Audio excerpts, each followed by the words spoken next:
Hi, my name is Matt Adams, and I'm the CEO and founder of Encompass Inclusivity Consulting.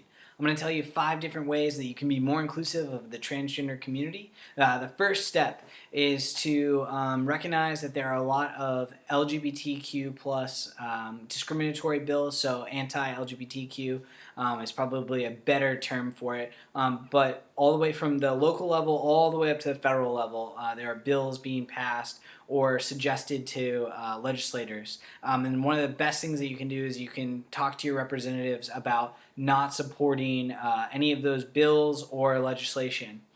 Second step is when we're introducing each other that we use the pronouns that we are going to use. So pronouns would say like he threw the ball, or she drove the car, or they ran across the street. There's also other non-binary or gender inclusive pronouns that people use, and those can vary depending on what person you're talking to.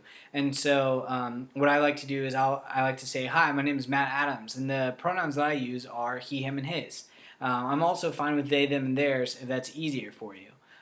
Those are the pronouns that I'm fine being called. I'm not okay being called she, her, and hers because I don't identify with feminine pronouns.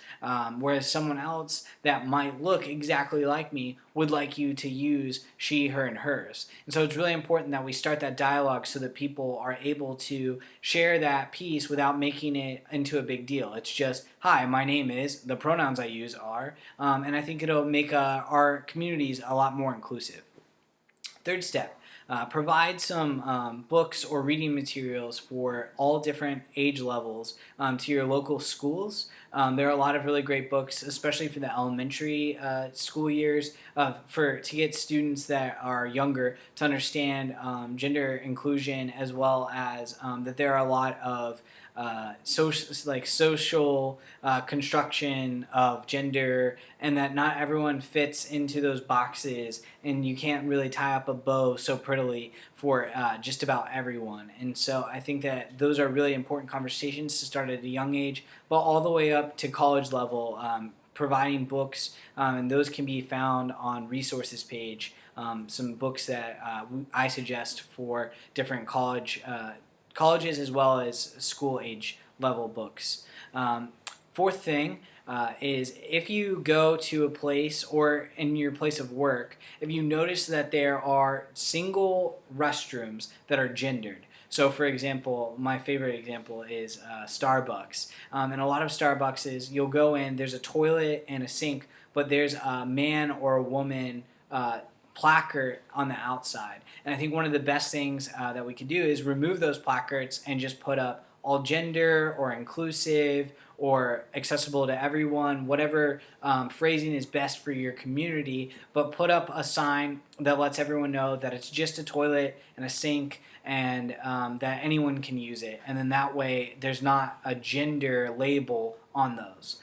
Also, to help with that initiative, I'm planning on donating up to $500 worth of signs for anyone that has a place of work or an area that they can put those signs up if they want to switch out the signage from gendered to all gender. I'd be happy to provide up to $500 worth of signage. And there's going to be another link on the website that you can click to kind of help me facilitate how to send it to you, get your address, and all of that stuff.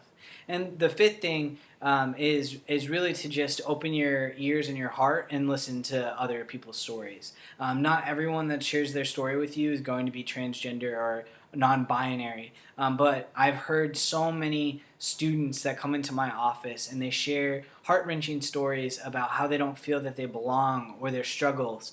And what I've found is that the more we communicate about our deep, hard conversations, the better the community is all around us. And so being compassionate and kind can really go a long way.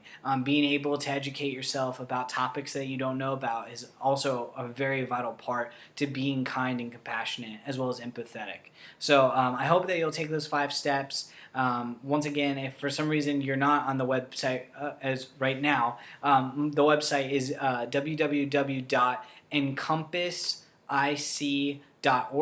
and you can find tons of resources as well as other national sites that can help you provide more information about the LGBTQ plus community. I appreciate you watching this video, and I appreciate that you're going to be an advocate for this community. Thanks. Have a great day.